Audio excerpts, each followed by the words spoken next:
வணக்கம். 3 செய்திகளுக்காக உண்ணாமலை சம்பந்தம். இன்றைய முதன்மை செய்திகள்.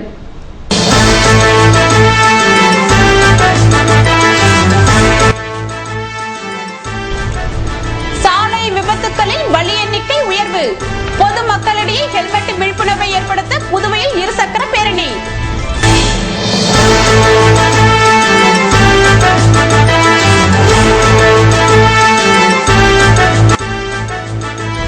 புதுவை மக்கள் பிரச்சனை குறித்து பேச சட்டமன்ற கூட்டத்தொடரை உடனே துவக்க வேண்டும். அதிமுக நிர்வாகிகள் கூட்டத்தில் வலியுறுத்தல்.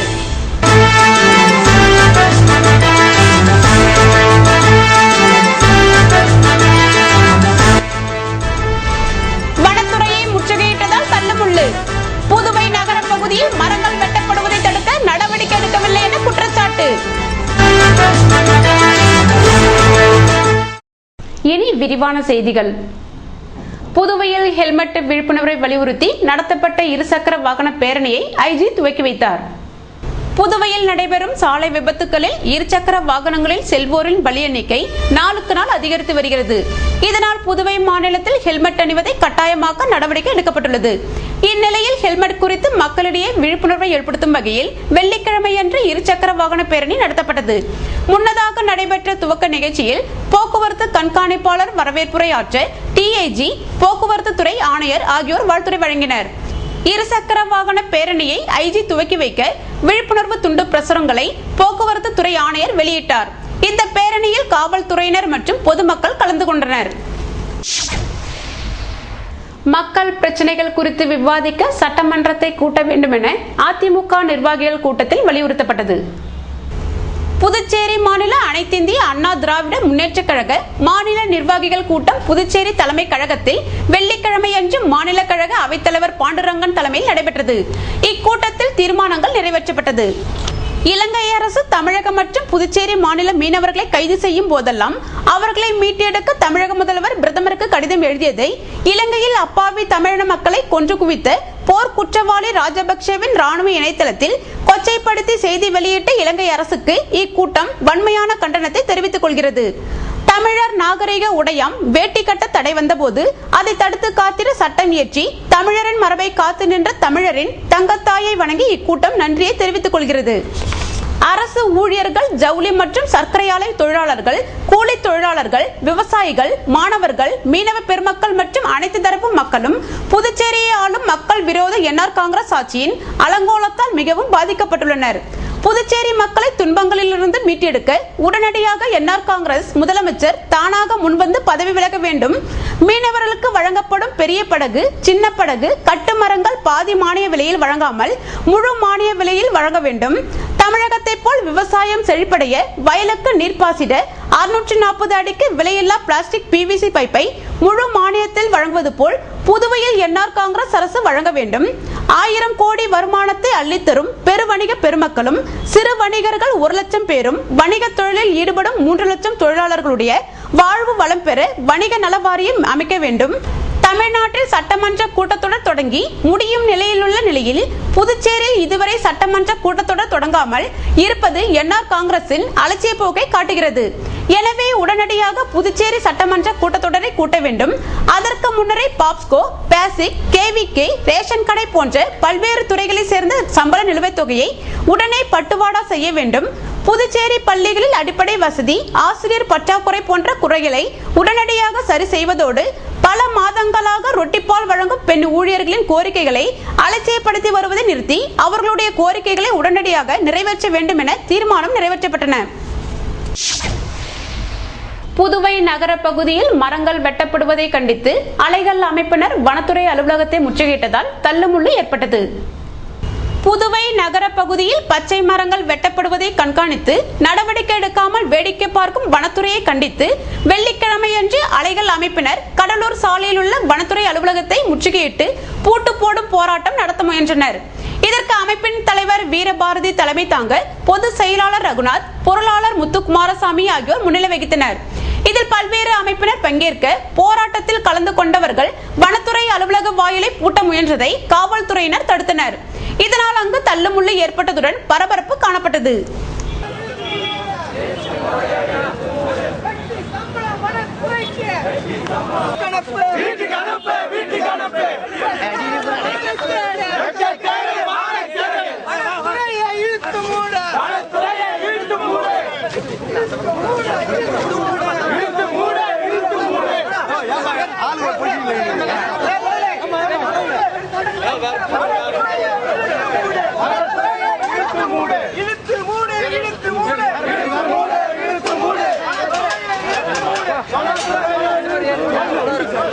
இதேபோன்று சுதேசி பாரதி மில் அனைத்து சங்கத்தினர் வெள்ளிக்கிழமையன்று ஆர்ப்பாட்டத்தில் ஈடுபட்டனர்.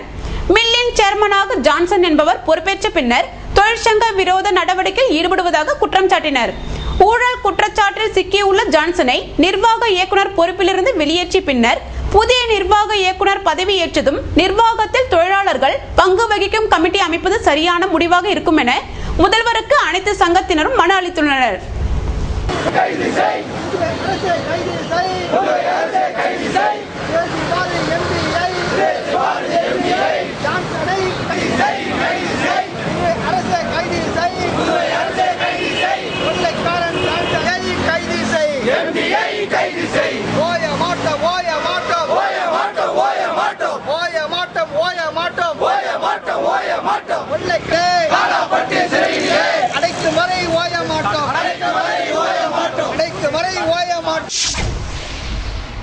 திருபுவனை தொழிற்பேட்டையில் தொழிலாளர்கள் மீது தொழிற்சாலைக்கு ஆதரவான குண்டர்கள் திட்டமிட்டு தாக்குதலில் ஈடுபட்டதாக புதிய ஜனநாயக தொழிலாளர்கள் முன்னணி தலைவர் பழனிசாமி குற்றம் சாட்டியுள்ளார். புதுவையில் செய்தியாளர்களை சந்தித்த அவர் திருபுவனை தொழிற்பேட்டையில் உள்ள தொழிற்சாலைகளில் ஒப்பந்த தொழிலாளர்கள் அதிக அளவில் நியமிக்கப்பட்டுள்ளனர் என்றும் தொழிலாளர்களின் உரிமைக்காக சங்கம் அமைத்தவர்கள் மீது நிர்வாகத்தின் ஆதரவு கொண்ட குண்டர்கள் தொடர் தாக்குதல் நடத்தி வந்தனர் என்றார். இதுபோன்ற பிரச்சனைக்கு முடிவெடுக்கும் வகையில் கடந்த 5ஆம் தேதி திருபுவனையில் பேரணி மற்றும் ஆர்ப்பாட்டம் நடத்தவிருந்த போது தொழிற்சாலைக்கு ஆதரவான குண்டர்கள் தாக்குதலில் ஈடுபட்டனர் என்ற பழனிசாமி, குண்டர்களின் தாக்குதலை பொறுக்க முடியாத தொழிலாளர்கள் ரவுடிகள் கொண்டு வந்திருந்த தடிகளை கொண்டு திருப்பி தாக்கியதால் ரவுடிகள் தாங்கள் கொண்டு வந்திருந்த ஆயுதங்களை போட்டுவிட்டு தப்பிச் சென்றனர் என்றும் காவல்துறையினர் முறையான அனுமதி தராமல் திட்டமிட்டு பிரச்சனையை ஏற்படுத்தியதாக குற்றம் சாட்டினார். அரியாங்குப்பத்தில் உள்ள மணக்குளர் ஆட்டோமொபைல்ஸ் நிறுவனத்தினர் ஃபியட் கார் அறிமுகம் செய்து வைக்கப்பட்டது. அரியாங்குப்பத்தில் புதிதாக திறக்கப்பட்டுள்ள மணக்குளர் ஆட்டோமொபைல்ஸ் ஃபியட் எக்ஸ்க்ளூசிவ் ஷோரூமில் புதிய பண்டோ ஈவோ கார் அறிமுக விழா நடைபெற்றது. புதிய காரை Kasturi vice chairman, Appasamy associate groups of companies Chennai and Pondicherry மற்றும் Rajeswari director Appasamy associates group Pondicherry அறிமுகப்படுத்தி டெஸ்ட் டிரைவ் மற்றும் புக்கிங்கை ஆரம்பித்து வைத்தனர். இவ்விழாவை Manakular automobiles MD Janardhanan, CO Shanthi மற்றும் Fiat territory sales manager Vikat Panatkar முன்னிலை வகித்தனர். வாடிக்கையாளர்கள் கலந்து கொண்டு விழாவை சிறப்பித்தனர்.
புதுவை சுற்றுலாத்துறை சார்பில் சிறப்பு இசை நிகழ்ச்சி வருகிற சனிக்கிழமை நடைபெறுகிறது.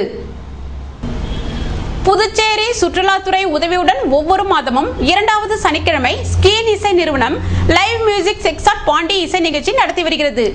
இம்மாதம் சனிக்கிழமை கடற்கரை சாலையில் அமைந்துள்ள புதுச்சேரி சுற்றுலா வளர்ச்சி கழகத்தின் அங்கமாக சீகல்ஸ் ரெஸ்டாரண்டில் நடைபெற உள்ளது. இந்த நிகழ்ச்சியானது சுற்றுலாத்துறை உதவியுடன் ஸ்கீன் இசை நிறுவனம் நடத்துகிறது. இந்நிகழ்ச்சியை சுற்றுலாவை மேம்படுத்தும் விதத்திலும் சுற்றுலா பயணிகளின் வருகையை அதிகப்படுத்தும் நோக்கத்துடனும் மற்றும் உள்ளூர் வாசிகளை கவரும் விதத்திலும் இந்நிகழ்ச்சி அமைகின்றது. இம்மாதிரியான நிகழ்ச்சிகளை தொகுத்து வழங்கும் சுற்றுலாத்துறைக்கு ஸ்கீன் நிறுவனம் நன்றி தெரிவித்துள்ளது. புதுவை முதல்வர் ரங்கசாமியின் பிறந்த நாளை முன்னிட்டு அவருக்கு முருகன் பஸ் உரிமையாளர் வாழ்த்து தெரிவித்தார். புதுவை முதல்வர் ரங்கசாமியின் 65வது பிறந்த தின விழா பல்வேறு பகுதிகளில் கடந்த திங்கட்கிழமை காலை விமர்சையாக கொண்டாடப்பட்டது. திலாசிப்பேட்டை வீட்டில் நடைபெற்ற பிறந்த நாள் நிகழ்ச்சியில் முதல்வர் ரங்கசாமிக்கு சபாநாயகர் சபாபதி, அமைச்சர்கள் சந்திரகாசு, ராஜவேலு, பன்னீர்செல்வம், தியாகராஜன், சட்டமன்ற உறுப்பினர்கள், அரசியல் கட்சியினர், அரசு அதிகாரிகள், என்ஆர் காங்கிரசார், ஆதரவாளர்கள், பொதுமக்கள் வாழ்த்து தெரிவித்தனர். இதன் தொடர்ச்சியாக சட்டசபை வளாக அலுவலகத்தில் முதல்வர் ரங்கசாமியை சந்தித்த முருகன் பஸ் உரிமையாளர் முருகன் அவருக்கு பிறந்தநாள் வாழ்த்து தெரிவித்தார். புதுவை தேங்காய் திட்டு துறைமுக முகத்துவாரத்தில் மண்வாரி கப்பல் மூலம் மண் தூர்வாரும் பணியை சபாநாயகர் மற்றும் அமைச்சர் பன்னீர்செல்வம் ஆகியோர் துவக்கி வைத்தனர். புதுச்சேரி துறைமுகத்துறையின் மேற்பார்வையில் மீன்வளம் மற்றும் மீனவர் நலத்துறையினால் ஒதுக்கீடு செய்யப்பட்ட ரூபாய் 4.90 கோடி நிதியை கொண்டு துறைமுக முகத்துவாரத்தில் கேரள அரசு கடற்சார் மேம்பாட்டு கழகத்தின் நேரடி பணி பராமரிப்பில் ஓஷன் ஸ்பார்க்கல் நிறுவனத்தின் மண்வாரி கப்பல் மூலம் 1,40,000 கனமீட்டர் மணலை உறிஞ்சி தூர்வாரும் பணி துவக்கப்பட்டது. இந்நிகழ்ச்சியை புதுவை சட்டமன்ற சபாநாயகர் சபாபதி, மீன்வளம் மற்றும் மீனவர் நலத்துறை அமைச்சர் பன்னீர்செல்வம், உப்பளம் சட்டமன்ற தொகுதி உறுப்பினர் அன்பழகன் கொடியசைத்து துவக்கி வைத்தனர். இந்நிகழ்ச்சியில் சிறப்பு செயலர் சுந்தர வடிவேலு, துறைமுகத்துறை இயக்குனர் மனோகர், மீன்வளம் மற்றும் மீனவர் நலத்துறை இயக்குனர் மேரி சின்னராணி மற்றும் உயர் அதிகாரிகள் பங்கேற்றனர். துறைமுக முகத்துவாரத்தில் தற்போது துவங்கப்பட்டுள்ள மணல் தூர்வாரும் பணி 3 மாதத்தில் முடிவடையும் என எதிர்பார்க்கப்படுகிறது. இதன் மூலம் புதுவை மாநிலத்தை சேர்ந்த மீனவ சமுதாய மக்களின் நீண்ட நாள் கோரிக்கை நிறைவேற்றப்பட்டு மீன்பிடி படகுகள் தங்கு தடையின்றி முகத்துவாரத்தின் வாயிலாக கடலுக்கு சென்று வர ஏதுவான சூழ்நிலை உருவாகும். துறைமுகத்துறை செயற்பொறியாளர் ராஜேந்திரன் மற்றும் துறைமுகத்துறை அதிகாரிகள் நிகழ்ச்சிக்கான ஏற்பாடுகளை செய்திருந்தனர். புதுவை ஆனந்த முத்துமாரியம்மன் கோவிலில் நடைபெற்ற திருத்தேர் வீதி உலாவில் அப்பகுதியை சேர்ந்த பக்தர்கள் கலந்து கொண்டனர். புதுவை காமராஜ் சாலையில் அமைந்துள்ள ஆனந்த முத்துமாரியம்மன் கோவிலில் வெள்ளிக்கிழமை அன்று திருத்தேர் வீதி உலா நடைபெற்றது. முன்னதாக சிறப்பு பூஜைகள் நடத்தப்பட்டன. திருத்தேர் வீதி உலாவில் முதல்வர் ரங்கசாமி, சட்டமன்ற உறுப்பினர் ஓம்சக்தி சேகர், இந்து அறநிலையத்துறை ஆணையர் மோகன்தாஸ், கோவில் நிர்வாகிகள், ஊர் மக்கள் கலந்து கொண்டனர். இதேபோல் வேல்ராம்பட்டில் அமைந்திருக்கும் சர்வசக்தி மாரியம்மன் கோவில் செடல் திருவிழாவினை முன்னிட்டு பால் கஞ்சி கூழ்வார்த்தல் வெள்ளிக்கிழமை நடைபெற்றது. இதில் அப்பகுதியை சேர்ந்த பக்தர்கள் கலந்து கொண்டனர். இதனைத் தொடர்ந்து நடைபெற்ற செடல் உற்சவத்தில் பக்தர்கள் அலகு குத்தி தங்கள் வேண்டுதல்களை நிறைவேற்றினர். இதேபோன்று புதுவை காராமணிக்குப்பம் சக்திவேல் பரமானந்தர் சுவாமி திருக்கோவில் சித்தர் பீடத்தில் மகா குரு பூஜை முன்னிட்டு மகா தீபார்த்தனை நடத்தப்பட்டது. இதில் கோவில் நிர்வாகிகள் மற்றும் பக்தர்கள் கலந்து கொண்டனர். நிலுவையில் உள்ள சம்பளத்தை வழங்க வேண்டும் என வலியுறுத்தி கல்வித்துறை ரொட்டிப்பால் ஊழியர்கள் 36வது நாளாக உண்ணாவிரத போராட்டத்தில் ஈடுபட்டனர். ரொட்டிப்பால் ஊழியர்களை கல்வித்துறை பகுதி நேர ஊழியர்களாக மாற்ற வேண்டும். அரசு ஊழியர்களுக்கு சம்பளம் வழங்கும் தேதியில் ரொட்டிப்பால் ஊழியருக்கு சம்பளம் வழங்க வேண்டும். நிலுவையில் உள்ள 10 மாத சம்பளத்தை வழங்க வேண்டும். ரொட்டிப்பால் ஊழியர்களை கல்வித்துறை ஊழியர்களாக மாற்ற வேண்டும் என்பது உள்ளிட்ட பல்வேறு கோரிக்கையை வலியுறுத்தி கல்வித்துறை ரொட்டிப்பால் ஊழியர்கள் சங்கத்தினர் கடந்த 36 நாட்களாக தொடர் உண்ணாவிரத போராட்டம் நடத்தி வருகின்றனர். இதில் சங்க நிர்வாகிகள் மற்றும் ஊழியர்கள் கலந்து கொண்டுள்ளனர். கோரிக்கை நிறைவேறும் வரை இதுபோன்ற போராட்டம் நடைபெறும் என சங்கத்தினர் தெரிவித்துள்ளனர்.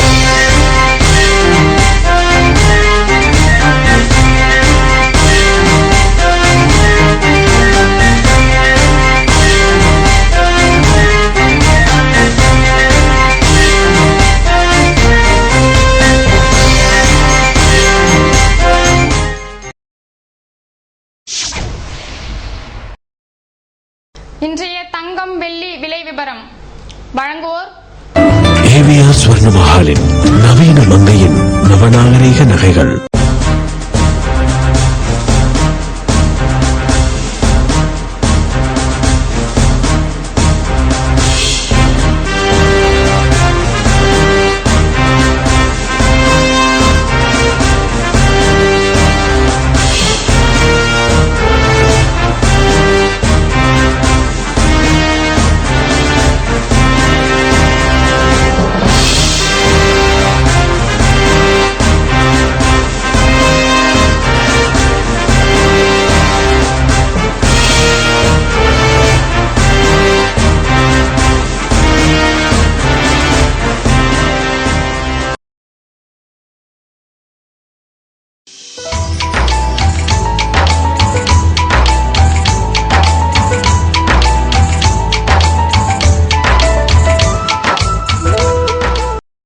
புதுவையில் இன்றைய வெப்பநிலை அதிகபட்சமாக 30 டிகிரி செல்சியஸாக பதிவானது.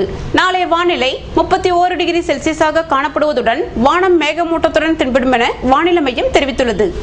புதுவை கடற்கரையிலிருந்து சுமார் 50 கிலோமீட்டர் தூரம் வரை இன்று 3 அடியாக காணப்பட்ட கடலலை உயரம் நாளை 2 அடியாக காணப்படும் என்றும் தென்மேற்கு திசையிலிருந்து 21 கிலோமீட்டர் வேகத்தில் காற்று வீசும் என்று சென்னை வானிலை மையம் தெரிவித்துள்ளது.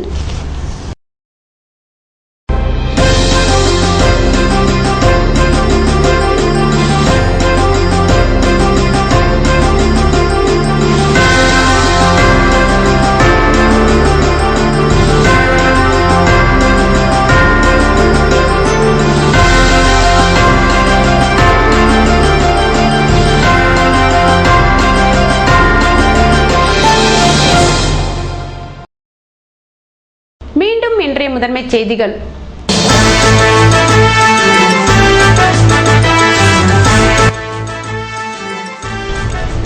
சாலை விபத்துகளில் பலி எண்ணிக்கை உயர்வு.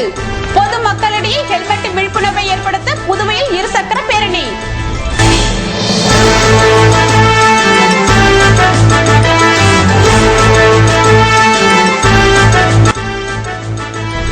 புதுவை மக்கள் பிரச்சனை குறித்து பேச சட்டமன்ற கூட்டத்தொடரை உடனே துவக்க வேண்டும். அதிமுக நிர்வாகிகள் கூட்டத்தில் வலியுறுத்தல்.